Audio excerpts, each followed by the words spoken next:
What's going on? Adam Snyder here with the Homemade Entrepreneur. So I am back. I'm finally pretty much over this cold. Probably like 98%, but feeling good. I've been kind of just relaxing the last couple of days. Want to talk to you about a couple things.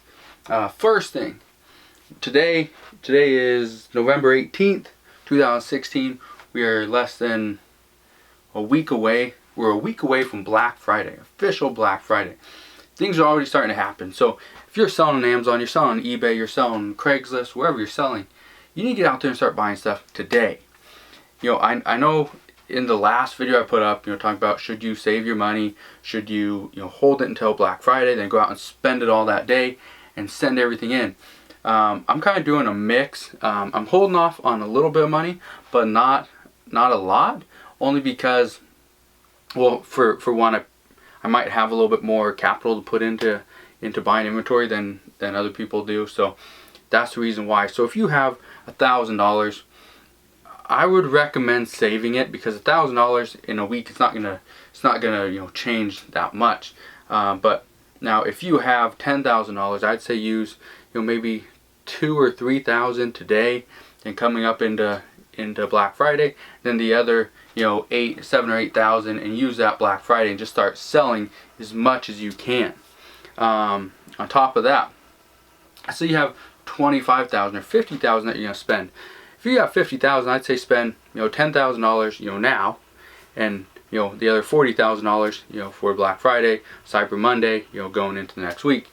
But you gotta understand, when somebody has $50,000, we have our own strategy, our own selling cycles, whatever you call it. So we're not worried about, I wouldn't go to somebody else and be like, hey, I have $100,000, how much should I spend today? Because I've built up my business using my set strategy, and that's what I'm going to continue to do. So if you're still new, or you're not sure this is your first Q4, or maybe you stepped your game up from last year and you got $5,000 or something, that's where that question comes in. How much should I spend? Should I save some? The other thing I'd recommend is, if you have a credit card, try to get it increased soon.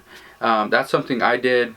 I started to do like Saturday morning, this past Saturday. So what would that be, the 11th or something? I don't know, or the 12th.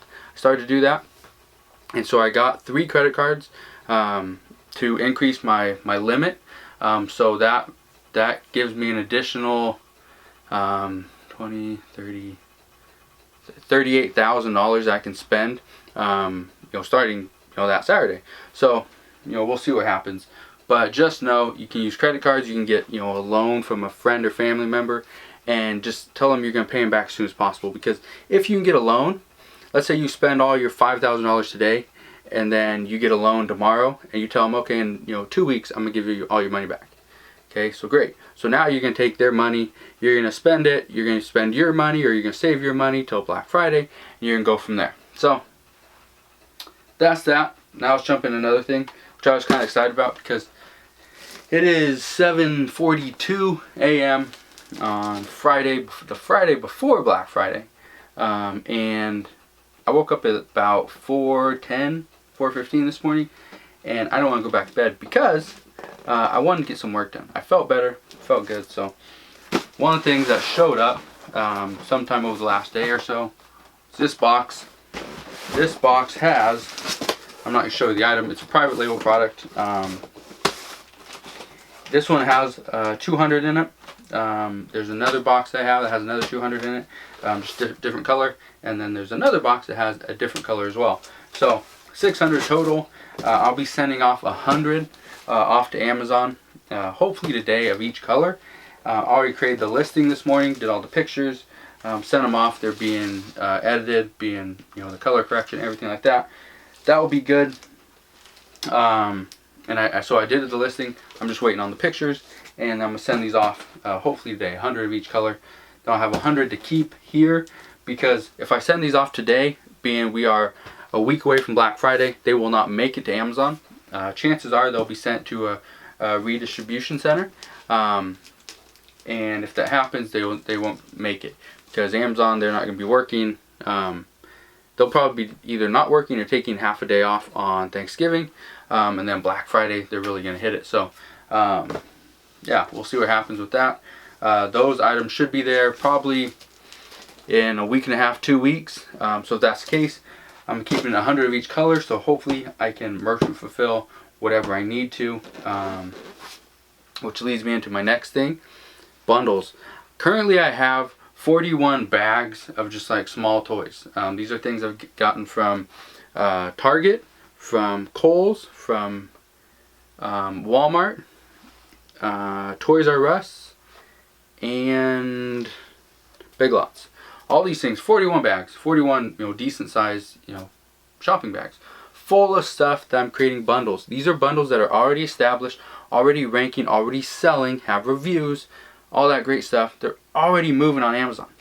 The only issue is I got sick, obviously. So if you guys don't know that, I've been sick the last few days, or four days, whatever.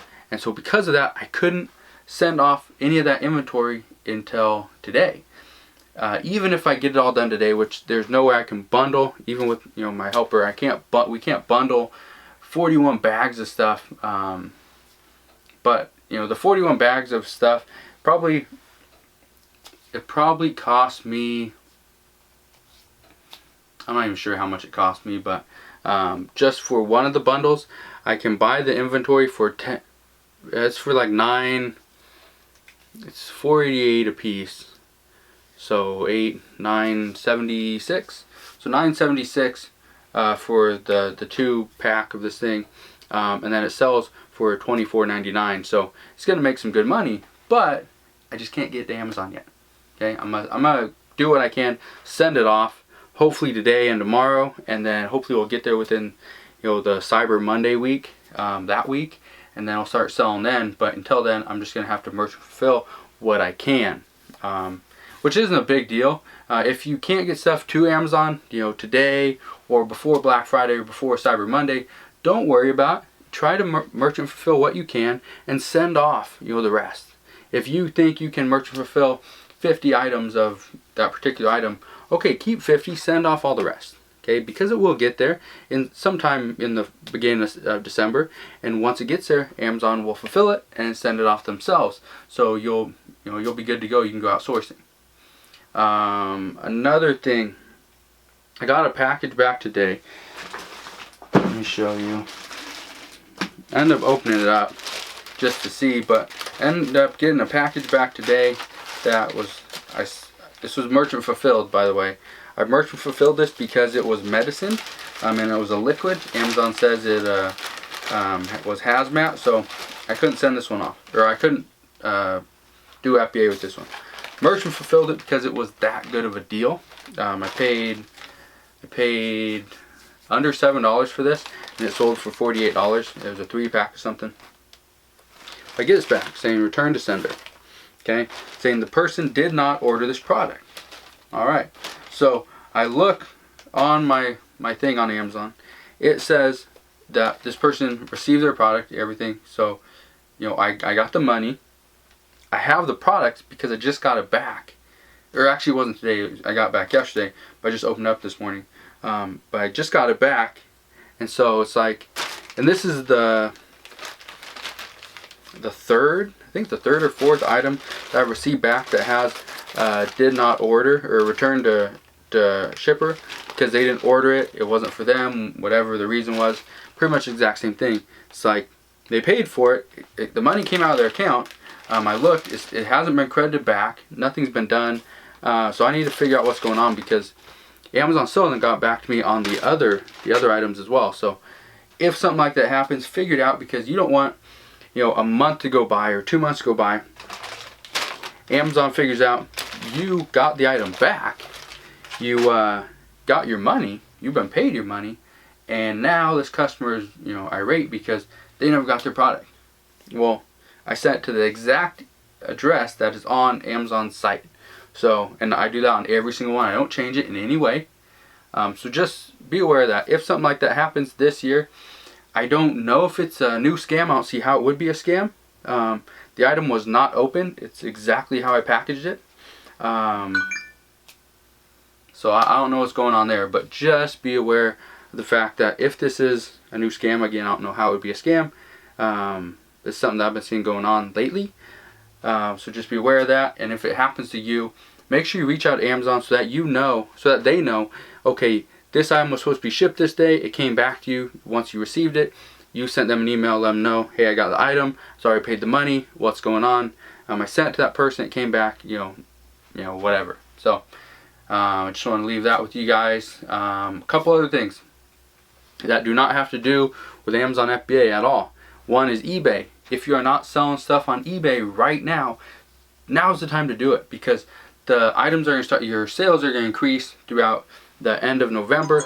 Mine are already starting to increase a little bit. So they're already going to start to increase a little bit. I'm just checking emails because I've been getting so many emails lately, or text messages. My sales on eBay have actually been going up a little bit. I've been selling a couple private label products on eBay as well, because I can sell it for a little bit more than I can on Amazon. And then other things, I've been selling a lot of used things that Amazon says it's a slow mover. I've been selling this stuff on eBay. And so that's another thing that you can do. If it says it's a slow moving product on Amazon and you can't actually send it into FBA, send it into the Amazon's warehouse, stick it over on eBay if you have a decent quantity, because you can move stuff there as well. In addition to that, what was I going to tell you?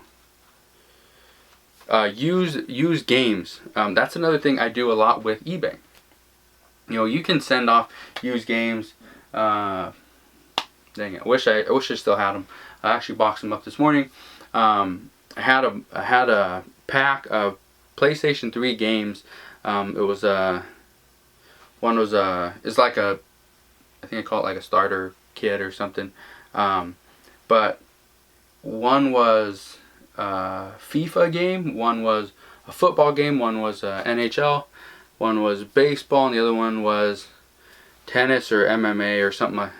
I don't remember which one it was, but I actually packaged those up, made a little bundle, and sent those off because those actually sold 2 days ago. So I actually sent those off this morning. But it's just one of those things. You can take games that are not selling well on Amazon, you can put those things in a bundle, send them off, or sell them on eBay, send them off, you can make some quick money that way. That's something that I've been doing a lot. I have a friend that actually does books the same way. Does like 5 or 10 books. Sometimes he'll go up to even 20 or 25 books of similar genre, you know, similar authors, you know, whatever, and he sells them that way and does fairly well, because these are pretty much penny books on Amazon, but you can sell them for a decent amount on eBay by, you know, pretty much saying, okay, $3 a book, you know, I'm gonna sell, you know, 10 of these, so $30 for this lot, and it might cost you, you know, you got the $3 eBay fee, you got the, you know, 3% of, so you got another $1, so $4.30, something like that is your PayPal fee plus eBay fees. So you're still good to go there. You'll have a little bit of money in shipping, so you might have, let's say, $8 in shipping for this 10-pound box, you know, media box. Again, I don't know exactly how much 10-pound box is, but you can still make money that way. So keep that in mind. Oh, a couple other things. One thing, Kindle publishing. I know I'm trying to wrap a lot of the stuff into this video, but I think it's pretty important. Kindle publishing sales are starting to increase, and they always do. I know there's been a lot of talk, and if you don't publish on Kindle, you should publish, you know, a short, you know, novel, short book, whatever it is. You know, self-help is my favorite category to be in, but publish something on Kindle. You can make some good money, even if you're only making $2 or $3 per sale. If you get 15 or 20 sales a week, let's say 20 sales a week at $2 a piece, you're going to make $40 every single week, $160 every single month for something that is extremely passive. You do it one time, you set it up, and you pretty much forget about it. Okay, something like that. Create evergreen content. So evergreen pretty much means it's content that it's going to be quality now, it's going to be relevant now, it's going to be relevant next year, it's going to be relevant the year after that, maybe even the year after that. Okay, so something on, you know, health and fitness, it's still going to be relevant in 2 or 3 years. Something on, you know, the big box TVs that pretty much nobody has anymore, and I don't think you can buy them anymore, or VCRs, you know, how to Where to find the cheapest VCR. A book like that, you're not going to be able to get great sales on that in a year or 2 years. They stopped making the last VCR, I think, a couple months ago. So that is going to be a category that is, I don't think it's going to be profitable, but it's just an example. So Kindle publishing. Next thing, merch by Amazon. Merch by Amazon, if you don't know, something I've got into. I got into last year with a friend of mine who actually had his account approved. You have to get invited for. You gotta get invited to actually be a participant on Merch by Amazon. But go to merch.amazon.com. I think you can sign up there, or you can request an invitation. But if you are allowed to create designs and sell shirts, merch shirts, do that, because I've already started to see sales increase. You start out with you gotta get tiered up. You start out with a maximum amount of designs of 25, then you get tiered up to 100, then you go. Keeps going up and up. But just know you can easily make money with merch shirts. Just make something that people want to buy. You know, whether it's Happy Holidays 2016, you know, Happy New Year's 2016-2017, whatever it is. You know, make something that is people want to buy right now. It's something that they don't want to wait, because if they wait, it's not going to be there. Okay. What else? So many things that just been going through my head the last few days. I can't get it all in one video, but just so you know, I'm going to try to put more and more videos. Hopefully I'll be able to get a video up this weekend. So stay tuned for that. Just get out there and make some money. That's the key. Right now, we're heading into the final month of 2016. Do whatever you can to make that money, because you never know how hard 2017 is going to be compared to 2016. Are you going to be able to make even more money? Is it going to be harder to make that money? You know, what's going on? Are, you know, taxes going to change? Are, you know, what is it? Right now, what we know is you have a little bit over one more month. You can still make a good amount of money. So get out there, make that money. If you have any questions, let me know. Comment below. Hit the thumbs up button if you liked any of this content. You want more information about merch, Amazon FBA, eBay, Kindle publishing, or just starting another business in general. So if you're not yet subscribed to my YouTube channel, make sure you subscribe today, and I'll see you guys on the next video.